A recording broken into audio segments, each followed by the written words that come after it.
We're live. We are?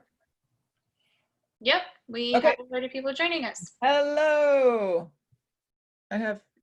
We'll wait a second for some people for the participant list to increase. I'm here.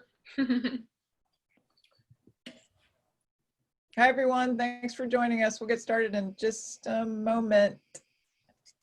Susan, is that your happy face? That's my happy face. All right. Thank you all for joining us today. So this is our second Office of Global Learning Initiatives partnered webinar with the Sea Level Solutions Center and the Institute of Environment and the Department of Journalism and Media. And as you guys may know, this program was made possible by Miami-Dade County. And so what we're after here today is to talk about organic matter recycling, AKA composting. And we have a really fun program for you today. And my name is Tiffany Troxler, and I am Director of Science in the Sea Level Solutions Center in the Institute of Environment. And I'm also an Associate Professor in the Department of Earth and Environment in the College of Art, Sciences, and Education. Take it away. Awesome. Thank you so much. So hi, everyone. Good to have you back to our second session.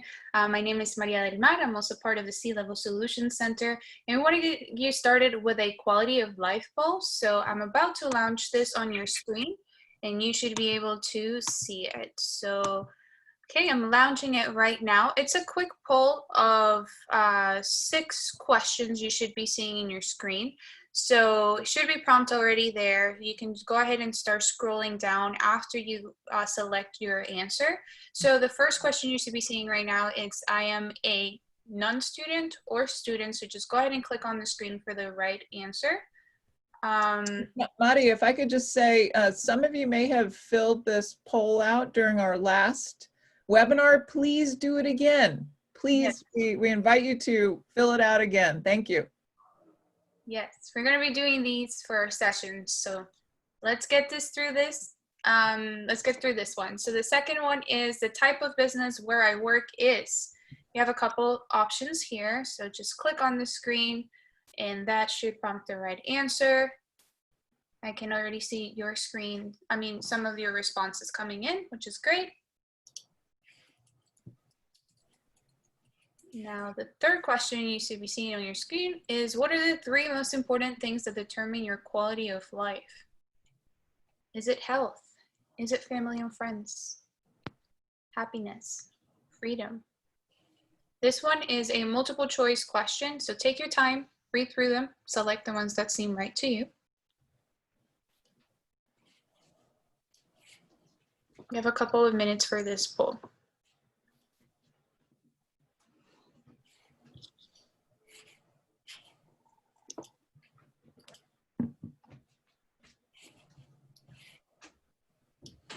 I see some of your responses coming in.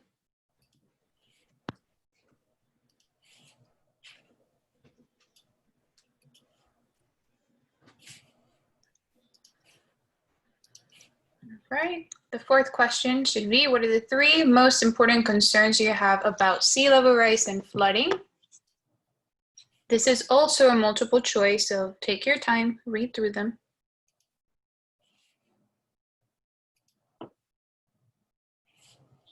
We have about 50% of you have voted, so hopefully we get to a higher number.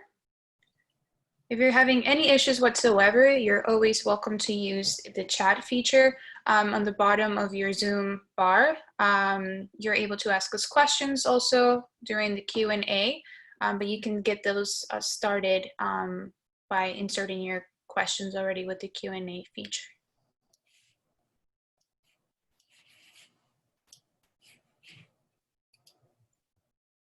All right, the 5th question is, what are the 3 most important concerns you have about other impacts of climate change? also a multiple choice question. And remember, there's no right or wrong answer here. So we really just want to get to know what you think.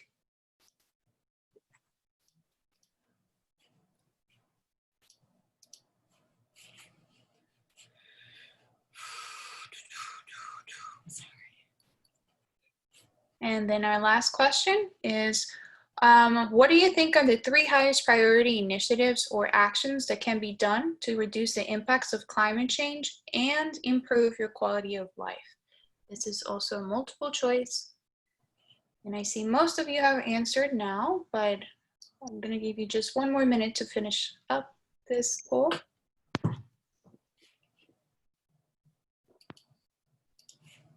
All right, I'm going to close it in 15 seconds.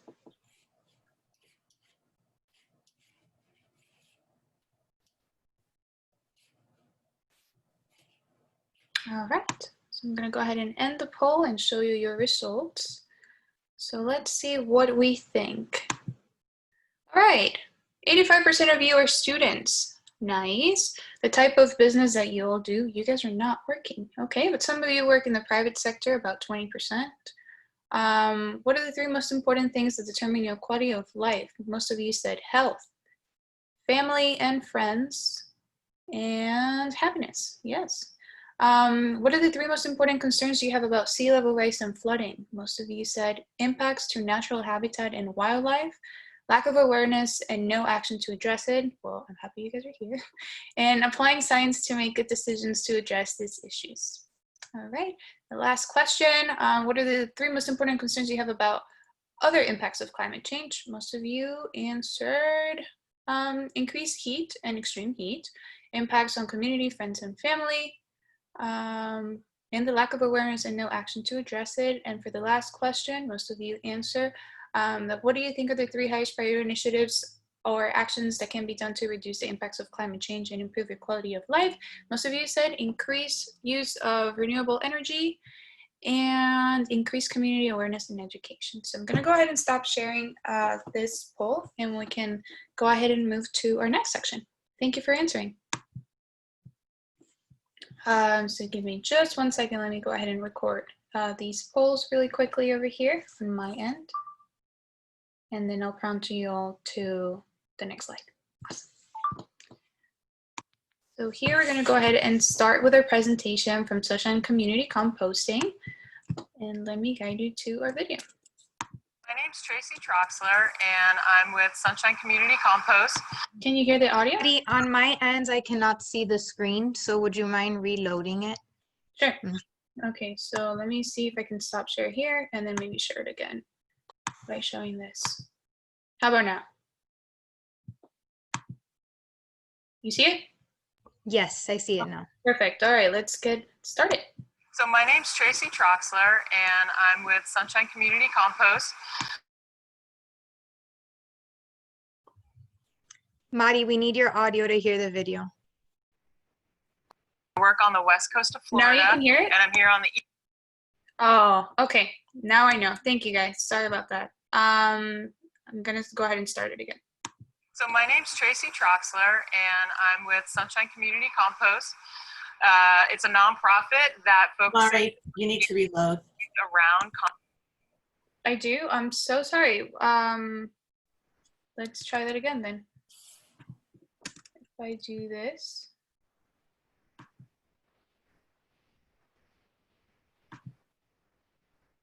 So my name's Tracy Troxler, and No? I'm with. It seems like the image is frozen on the video. So why don't you try unsharing and sharing again instead of reloading the page? Sorry, guys, technical difficulties. Yeah, sorry about that. Okay, let's see what we can do here. Tracy has presented for us in the past, but couldn't make it out today. But luckily, we have a recording for you guys. Is this the one? Let's try that again, Alyssa. Let me know. So my name's Tracy Troxler, and I'm with Sunshine We're Community Compost. It's a nonprofit that focuses on engaging communities around composting, resource recovery, and zero waste. And I work on. Sorry. On the west coast of Florida, and I'm here on the East Coast working to expand the impact of composting in this region as well through partnerships. It's really helpful to communicate about composting before we get into the act of composting so that people understand the benefits and what it is in the first place. So composting is the aerobic decomposition of organic materials in the presence of oxygen by microbes. And really the important part about composting that people don't always realize is the importance of microbes and how microbes create and benefits in soil with the soil life. And there's a lot of benefits to composting, and we're going to talk a little bit about those over the next couple of minutes so that you understand how good composting is. And there's a lot of different ways to compost. There's a lot of methods, there's a lot of systems, there's a lot of types, and we'll talk a little bit about that as well. And some of the benefits, just from a high level perspective, is that it first of all, it increases the life of your soil, and you really want soil working with your plants. It also reduces the food scrap waste that goes into the landfill and creates methane emissions and impacts climate change. Also, when you use compost, you can reduce the amount of fertilizer that you're using, and that can have some downstream impacts in terms of water health and community health. And composting also, it just brings people together. There's a lot of ways that community composting in particular brings folks together to create local food. So those are just some high level benefits. So one important thing that we want to talk about is how composting is related to climate change. So there's a lot of human activities that we do that increase the heat trapping gases in the atmosphere. And one thing that's valuable about composting is that we can actually reduce the heat trapping gases, the human impacts towards climate change. And so, as I was mentioning in the beginning, when we take our food scraps and we put them in the landfill, they get compacted, they get compressed, they get covered and mixed up with all the other garbage, and they go into an anaerobic process, and that is a process that creates methane. And methane is a very potent greenhouse gas emission, which we'll talk about in a minute. And so we have an alternative where we can compost and put food scraps into an aerobic process, and that reduces the impacts of those methane emissions.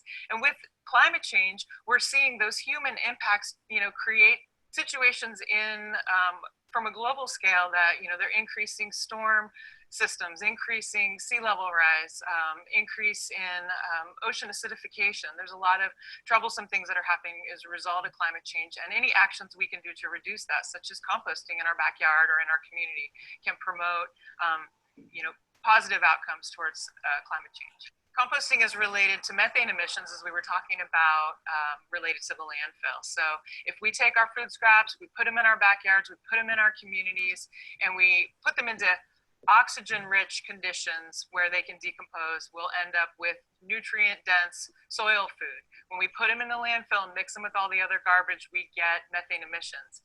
And we know that methane emissions from the landfill are the third highest level of emissions are coming from around methane or coming from the landfill. So we have an opportunity to shift our behavior and shift some global impacts. And also, composting is related to altered nutrient cycles. So when we do things like mine for phosphate, basically when we're mining for phosphorus, we're creating phosphate mines. And the process of phosphate mining, it breaks apart the nutrient cycle in addition to creating some toxic byproducts such as heavy metals. And so from there, our fertilizers end up in our landscapes, which many times are not being taken up and integrated into the landscape, into the garden, into the farm, and they're running off with water events. And the runoff of those nutrients are going back into the watershed and increasing the nutrient concentrations in the watershed, which can then throw off balances in the water. So we see things like algal blooms, algae blooms as a result of some of those nutrient cycling imbalances. And so alternatively, if we use compost to feed our soil, to feed our plants, instead of fertilizers to feed our plants, we are able to reduce some of the impacts of those altered nutrient cycles. For me, one of my favorite parts about composting is the community aspect. So what we do, our organization sets up community compost sites in the community. And so we end up seeing all these benefits where people are coming together, they're depositing their food scraps in community sites, and they're meeting each other while they're doing it. They're also creating opportunities to grow local food. And there's opportunities for creating green jobs. There's opportunities for greening the neighborhood and more local food production and more local soil production. And that's something that is really inspiring for me. When we see people that never met before meet for the first time, who've always lived in the same neighborhood, meet for the first time at a compost bin, we know that we're having some positive community benefits. And also around youth education, composting, microbes, bugs, it's a perfect way to engage youth. So there's a lot of community benefits when you're doing community compost projects.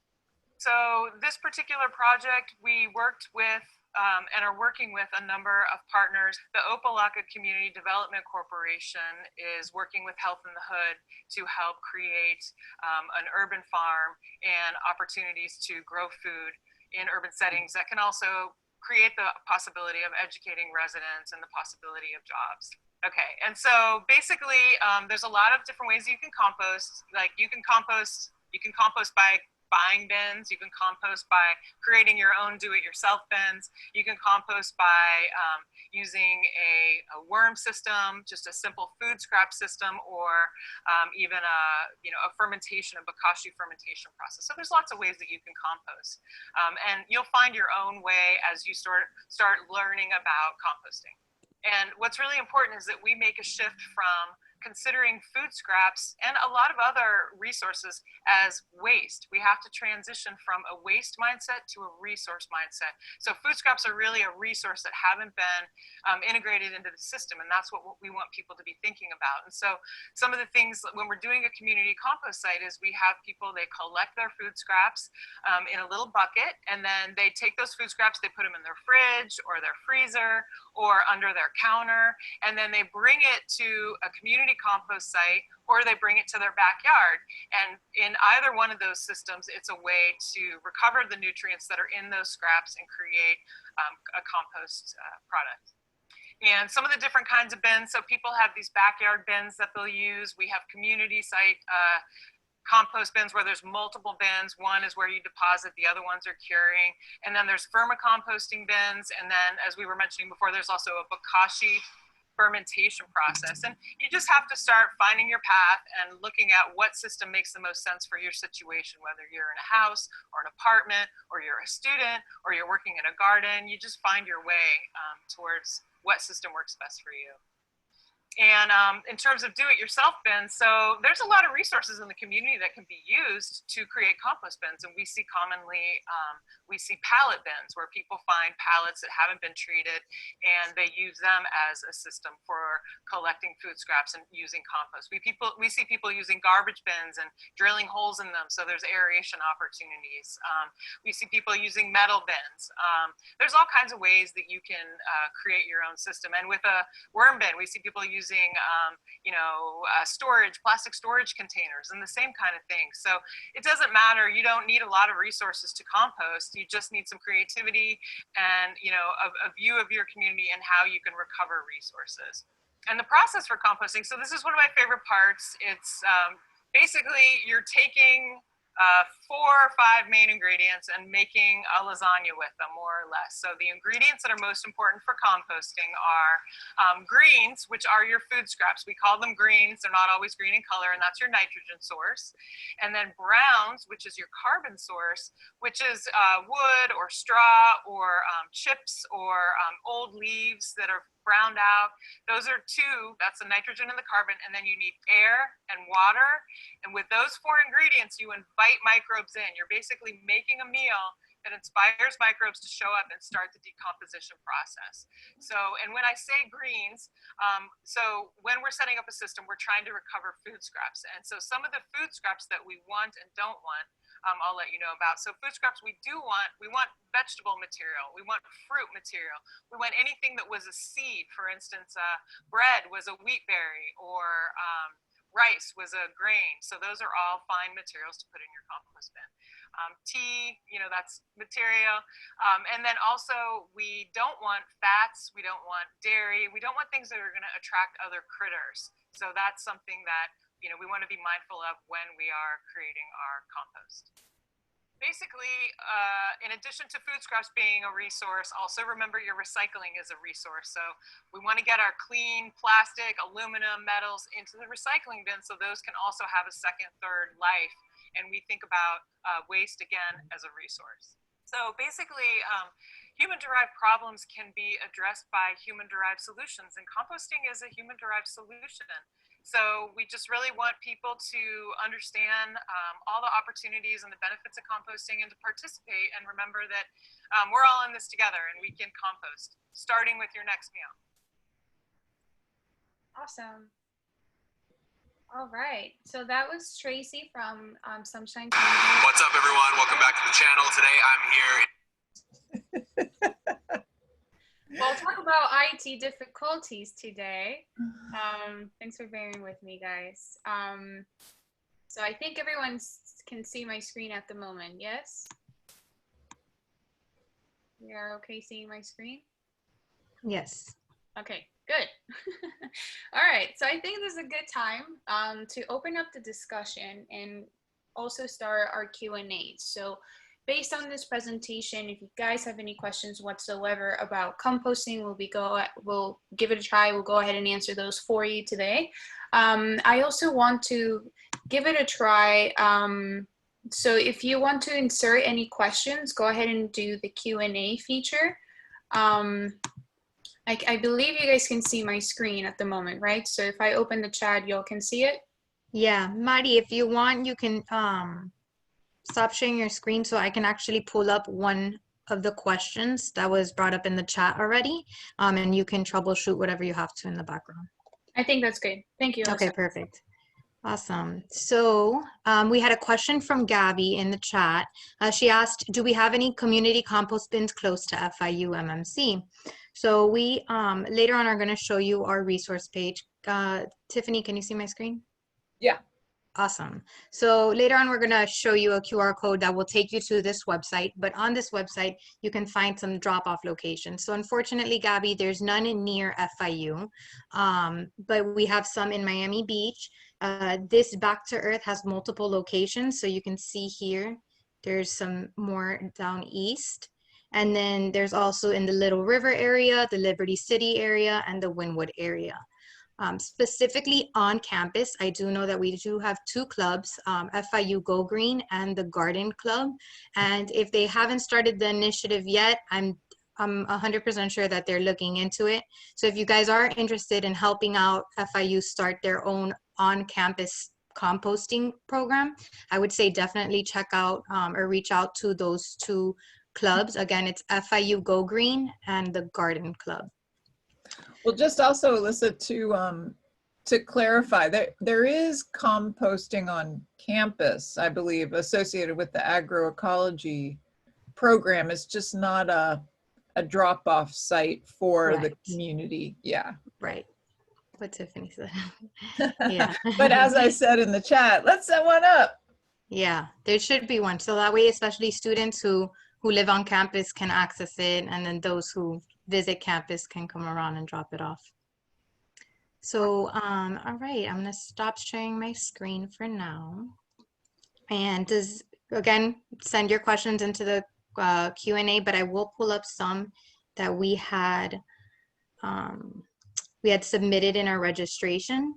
So one of the questions was, how can I recycle my organic waste and compost with no backyard? How feasible would it be to have a citywide compost? So go ahead. Do you want me to start? I mean, if you don't know where to start composting, I would say you could do the freeze it, breeze it, and freeze it method. So essentially you can put all your food scraps into freeze them. I can show you guys a picture in just a second on how I'm doing it on my end. And then you can choose the closest location, like Alyssa was saying, you can just drop them off from there. There's also tumblers. If you live in an apartment, Tracy recommends using tumblers if you want to get that started. So if you're not necessarily dropping them off and you want to do it at home, so you could do like the tumbler, or you can also do the drilling the bins like we showed you before in the video. To get started composting, you can start in a bin or in your yard. You essentially can create those bins. And then those resources are on our website, right? Yeah. So at the moment, if I'm making everybody able to talk, under mute. So if they want to unmute and ask any questions, you guys are welcome to. So yay for troubleshooting that. So if you guys And want specifically on the, is it feasible to create a citywide composting site? I think, or citywide compost, I think essentially what's already being created of multiple sites, I think is really the best option, especially when it's by smaller companies, because sometimes it's hard to get things implemented on the, you know, the political side or straight from Miami-Dade County. So these kinds of like pop-up locations are really how you want to tackle it, or how you want to go about it. Tiffany, do you like to say anything about that question? About the city composting? Yeah, I mean, the other thing about that I like, the community composting, you know, the neighborhood level composting, is that it has that additional element of bringing the neighbors out, where, you know, you get to meet new people, you don't have to drive anywhere, no one has to drive to you in order to retrieve the compost, and that way you're also keeping your carbon footprint low, but, you know, with as opposed to, you know, taking the compost to another place. So here we have some pictures to show you guys more or less how I'm doing my composting. You can see my landfill is literally those items that I know they cannot be recycled. Here in Miami-Dade, we have single stream recycling, so you have to also check in which materials it's going to be receiving your blue bin. They usually have signs in your recycling bins, but below in the left hand side you can see my recyclables, so I put those things that I know I cannot compost. And on the right hand side you can see that a pizza box, I was able to, you know, just break it down, and this is something I can take to my compost bin and use it as browns. So if you don't have a yard, for example, I don't have a yard, I live in an apartment, this for me serves as my browns. I don't have too many dead leaves to put on top, but again, boxes like this help. My compost actual bin or your bucket, it's really what works for you. I freeze them and then I put them into the container, into the composting bin. So I use a plastic bag, but I used to have also a metal container that I recycled and I kept them there. So hopefully this gives you more of an overview on how you can break down your materials. Yeah. So we have a couple of questions. Maybe we should take those. So one was, where can I get worms? Do we have resources for how people can obtain worms? There's a organization, if I'm not mistaken, is Fertile Earth. But I particularly don't know where we could possibly get worms. That's something that if you want to leave your email, I'll be happy to reach out and maybe get back to you with that answer.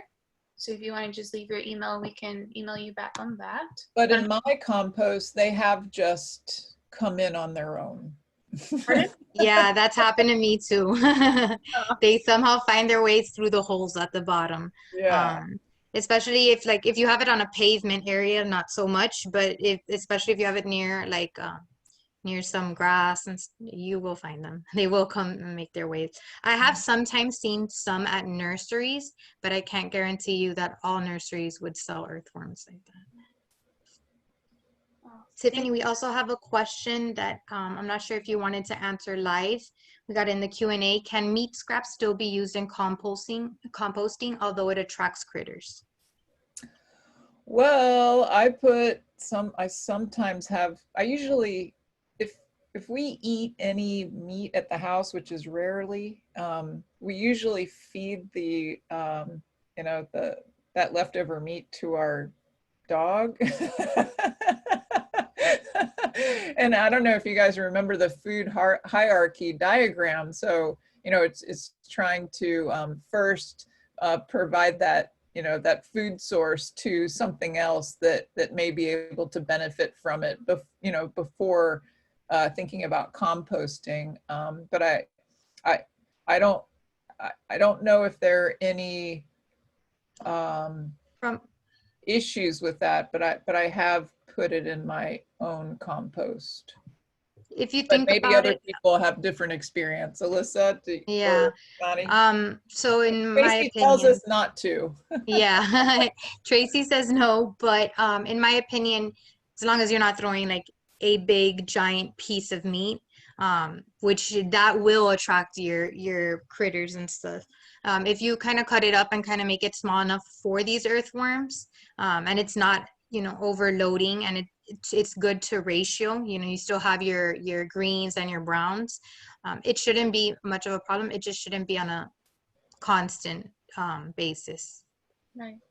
We actually have somebody raising their hand, so I would like to give the mic to Kalfani.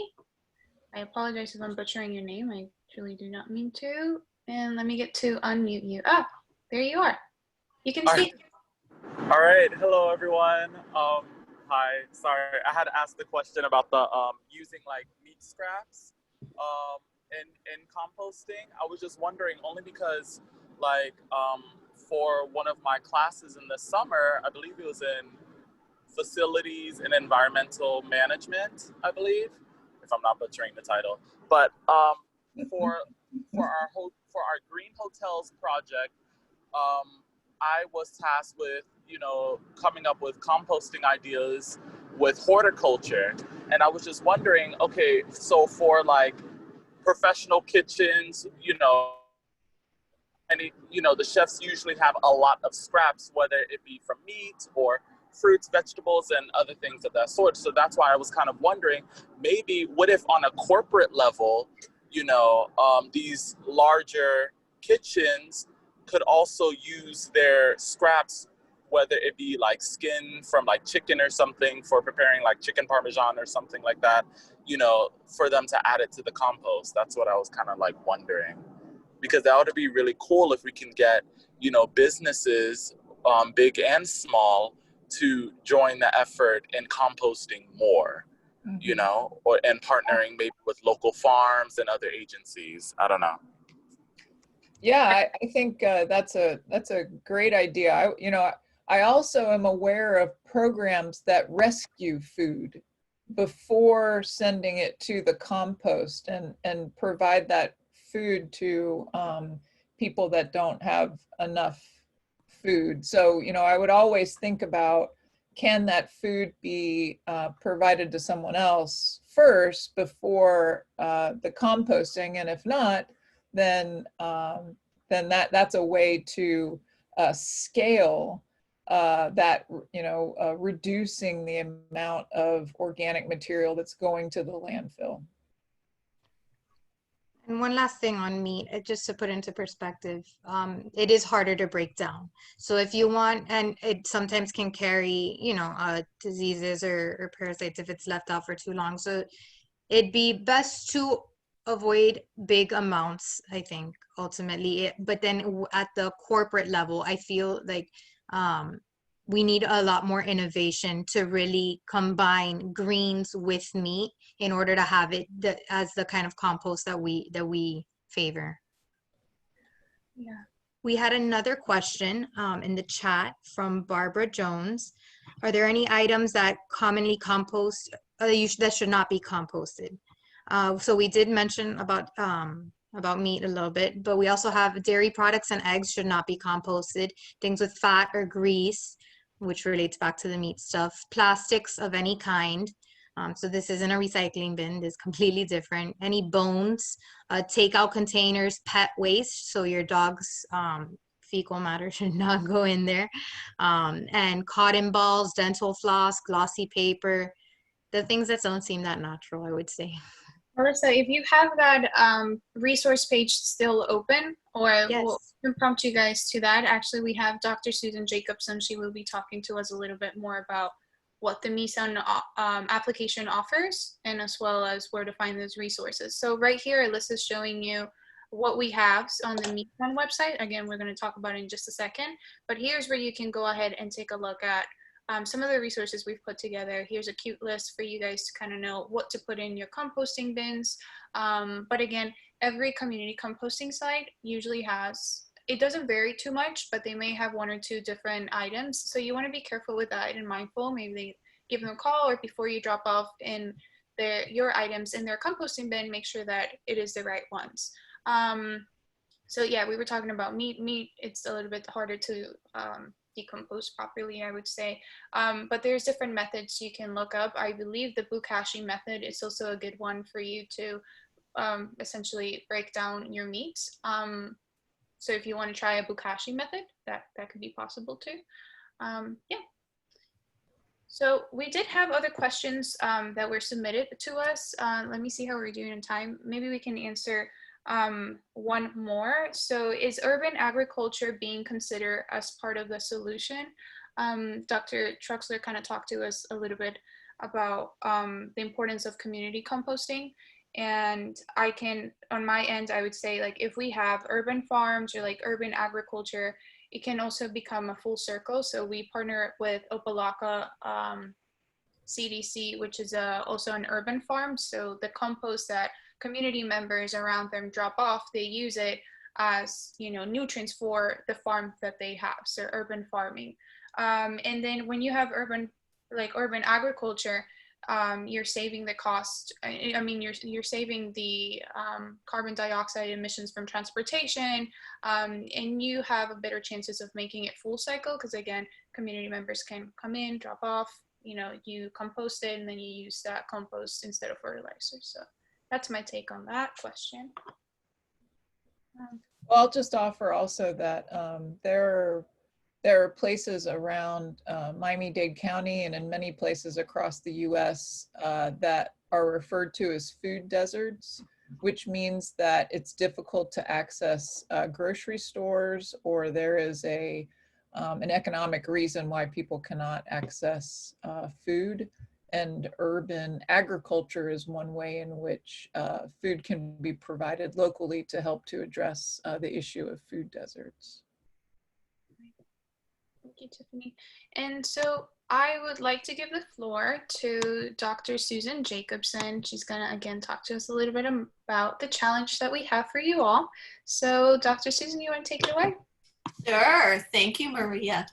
All right, I'm going to share my screen. Okay. So my name is Susan Jacobson. I'm a faculty member in the Department of Journalism and Media. And I've been working with Tiffany and Maria and Alyssa and Antonio and a few other people to put together this website, the Miami Environmental Science Action Network. And on here, first of all, we have a list of all the upcoming events, including all of the global learning events are listed here. And you can reach this by going to mesan.miami or miamistories.net. But we have a challenge for you. And the challenge is this. We have a little app. It's a web-based app that is phone friendly, so you can use it on your phone. And you can get to it by going to mesan.miami/ or miamistories.net/monitor. And what we're challenging you to do is to, between now and next week, or 2 weeks when we come back? In the next, okay, we're coming back in 2 weeks. So our challenge to you is we want you to document your composting, and if you do recycling or landfill, you know, your non-composting or recycling, we want you to document it and send it to us. Send us a picture of your composting and your cycling and your landfill. And we have a little application. And basically what we ask you to do is tell us your name and your email. You can enter your location on this map.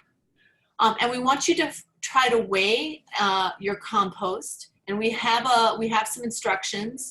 There's an instructions link at the top of the app that will tell you how to do that. One way that you can measure your compost is simply to weigh yourself and then pick up your compost and see how much you weigh with your compost and subtract that amount. And then you get the weight. Also the volume of your compost. And take a picture of your compost. You might also tell us what you're going to do with your compost. You have this, are you using the aerobic method, the vermicomposting, which is the worm method, the bokashi method, or are you taking it to a compost center? And then we want you to take a picture of your lovely compost. And so I've had this challenge. Some of my students have participated in it. And so we mapped all of their lovely collection of compost. Let me actually preview this. Okay, it's not gonna let me. All right, so all of their lovely compost, recycling, and landfill. And so here's some of their pictures.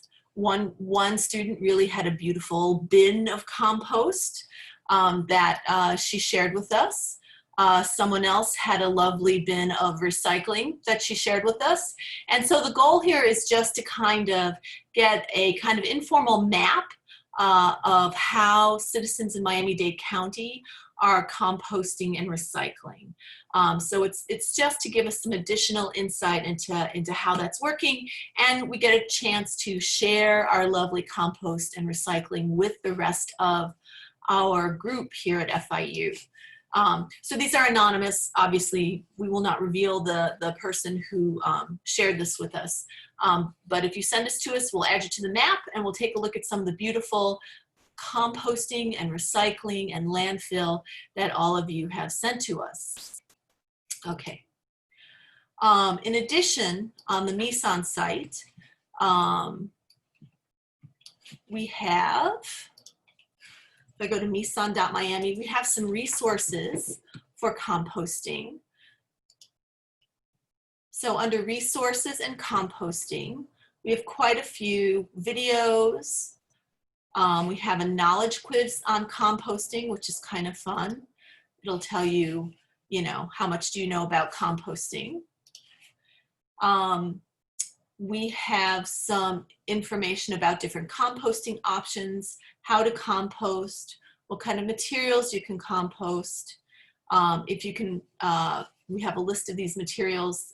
Can you compost this? Don't compost this. And we also have, I believe, a list of where you can drop off so far in Miami-Dade County. There's also some local organizations that are involved, and some places to learn more about workshops on composting in Miami-Dade County.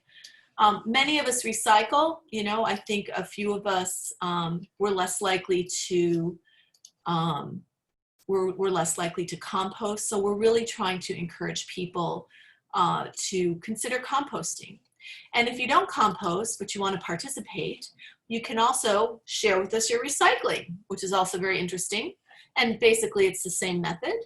Tell us who you are, what your email is, and where this this recycling is taking place.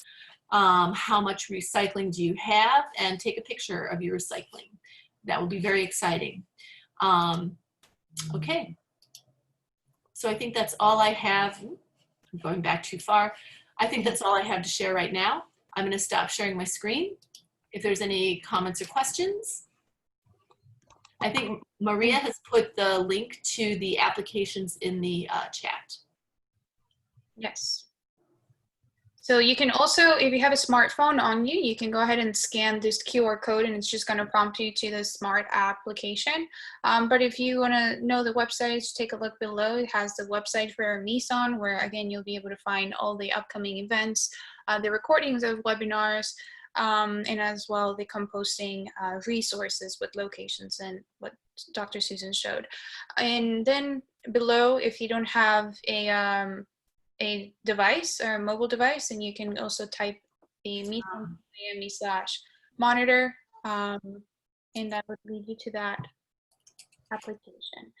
Now so now I'm going to go ahead and launch our Madi, sorry, could you just go back to that slide so I can see if it works on my phone? It works on mine. It does? Okay. Yeah. All right, go ahead. Sorry to interrupt. Because Jennifer, we had Jennifer write that it didn't work on her phone. Sometimes the QR codes, I guess. I mean, if you go to your camera, you can go to your camera, and then you just focus it on the QR code, and it should prompt a link on the top of your phone. And that's where you'll be clicking. Hopefully it works. That's just a quick access. You can always also write the link in. Yeah. Alrighty, so I'm gonna go ahead and launch another poll. I wanna see how we're doing over here. So again, this is not a right or wrong answer, just select the one that's right for you, and some of them are multiple choice. The first question you should be seeing on your screen right now is, what activities contributes to the third largest source of methane in the United States? You have 4 answers there. Excuse me. Just select the one that seems right to you.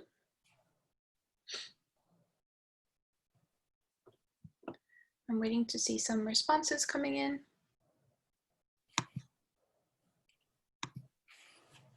All right, so the second question you should be seeing is, how can composting reduce impacts of global change, climate change, and alter nutrient cycles, for example? This is a multiple choice, so go ahead and select multiple if you like.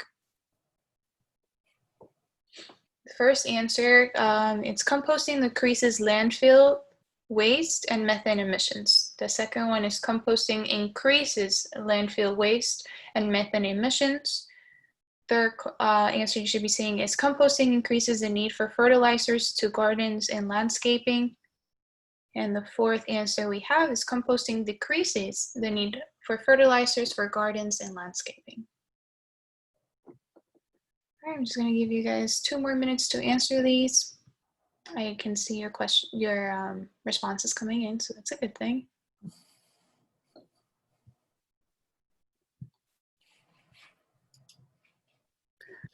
All right, and what are some of the additional benefits of community composting? This is a multiple choice, so take your time, read them through, and answer the one that's right for you. And the last question we have is, true or false? Can you compost pizza boxes? Is that true or false?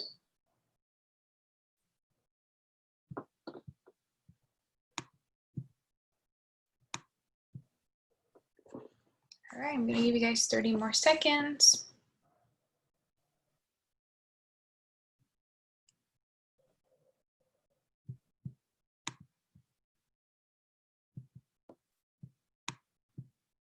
I am about to end the poll and see where we're at. All right. So I'm going to share the results with you all. These are some of the answers that we got back. So, what activity contributes to the third largest source of methane in the United States? Most of you guys answer organic waste in landfills. How can composting reduce the impacts of global change, climate change, and alter nutrient cycles? So composting decreases the landfill waste and methane emissions, and composting decreases the need for fertilizers for gardens and landscaping. And so the third, most of you answer all of the above. So essentially, what are some of the additional benefits of community composting? Is see and make new friends, have a place to deposit my compost, teach others how to compost, help close the loop, keep a close the loop, support low wealth communities. And the last question, it's actually true. You can compost your pizza boxes. That essentially serves as your browns. All right, so thank you so much for answering this poll. Yeah, the pizza boxes cannot be recycled. If you put a pizza box in a recycling bin, they will take the entire truckload of recycling to the landfill. So put your pizza boxes in your compost. All right, so here again, there's another barcode for you guys to scan if you want to be able to access the METHANE website as well. And if you want to sign up for upcoming citizen science events, we also have a barcode going up, or you can type the bit.ly link /METHANE citizen, and you can sign up there for our upcoming citizen science events. So that concludes for me on my end. Does anybody have anything they'd like to share or participate on, say? No? Any attendees want to give their experience, if they have composted, if they want to compost? Remember, you have mic availability. Leanna? I'm just gonna share a little.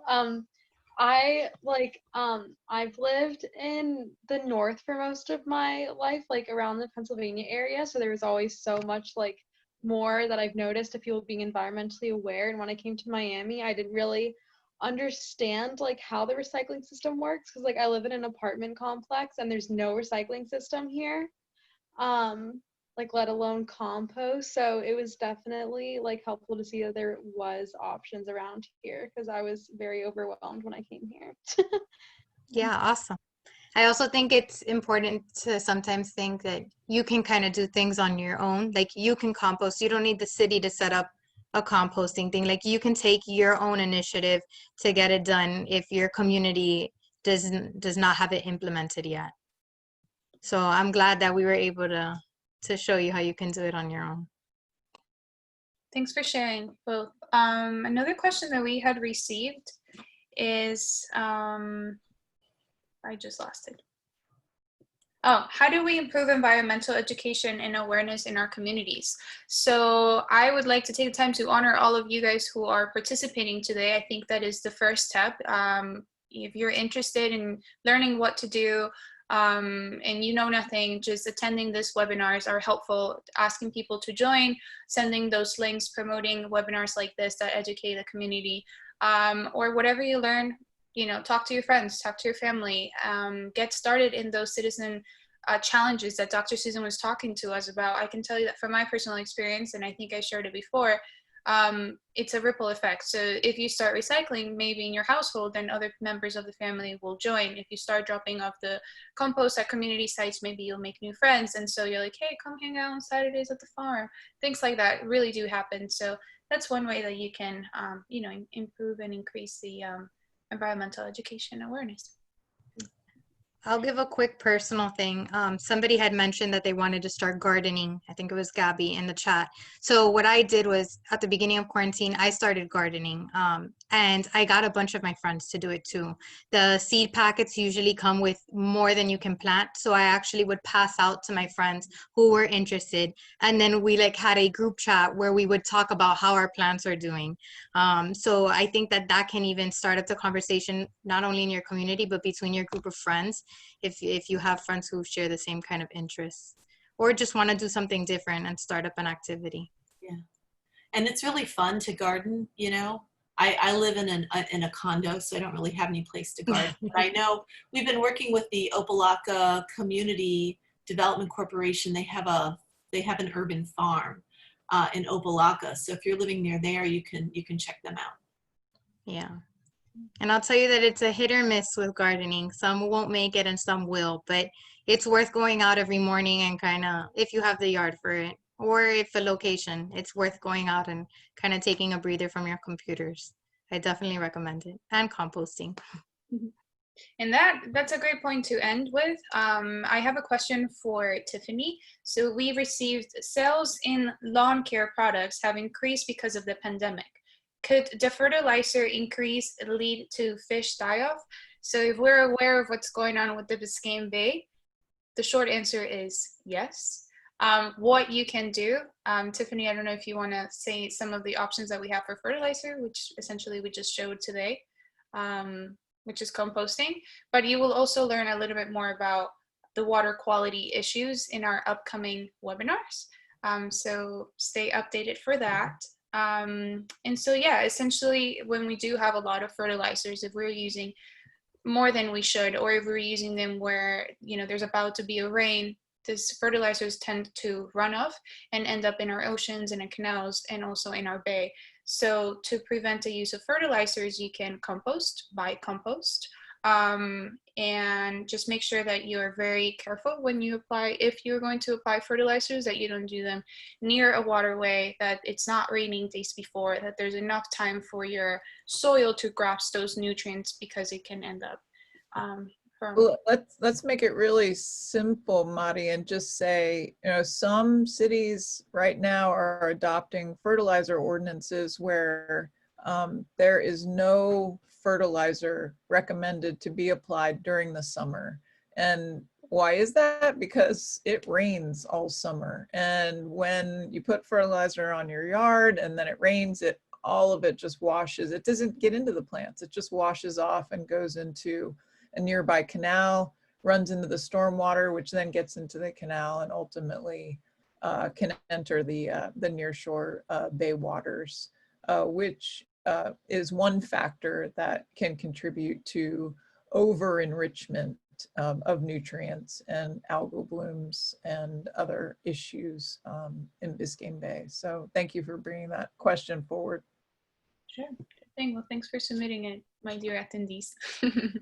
And so, does anybody have any additional questions they would like to do? We still have a couple minutes to answer these. We have about. So someone has asked if they can receive global learning points for participating in the composting challenge.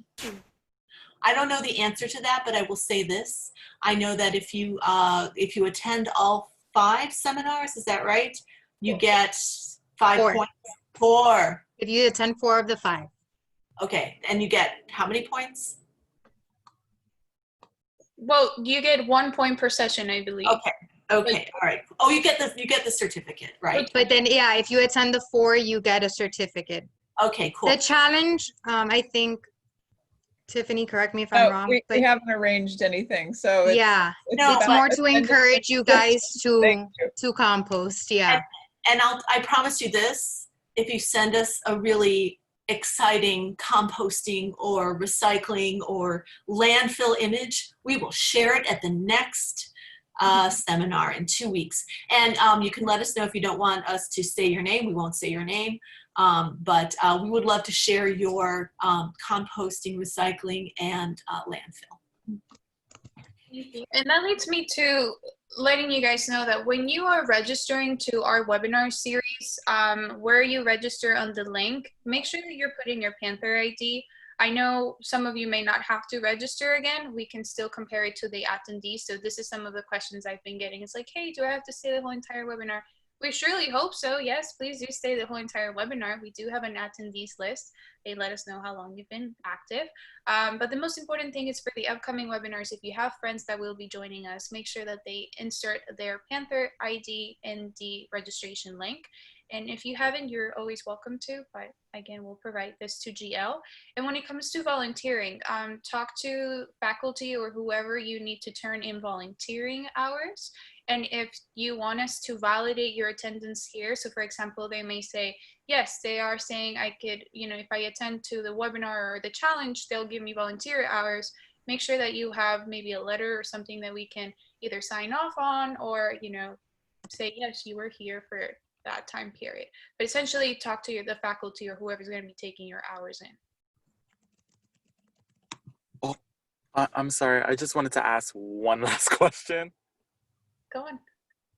Okay. I know I missed the first session. I believe it was last week, mainly because I was working during that time. And I know I have registered for it originally, but like my schedule just like changed at the last minute. So I was wondering, is there a way for students who may not be able to make it to the session for whatever reason, let's say it be work or an emergency, is there a way for us to still at least kind of like participate in a way where we could probably watch a recording of the video and maybe like write like, I don't know, a response on it or something like that?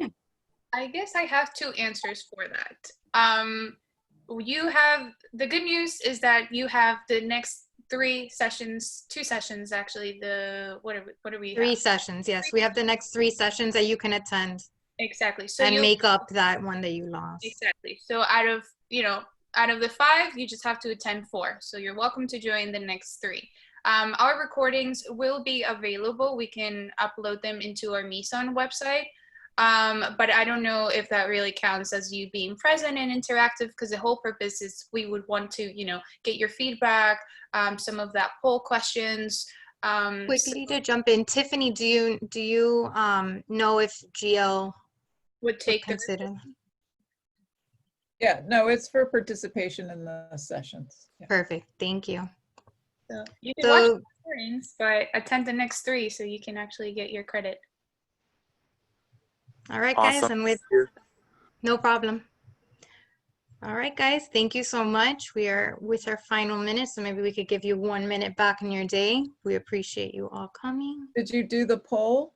Nope, you have to do that poll. Oh, just Okay. kidding. I'm sorry. Poll. I'm sorry. I'm ahead of myself. Oh, that's okay, Alyssa. All right, so we're gonna go ahead and launch this last poll, and it has 3 questions, and just let us know what you think. And with this, we can say thank you so much again for joining us, and we hope to see you in the next session.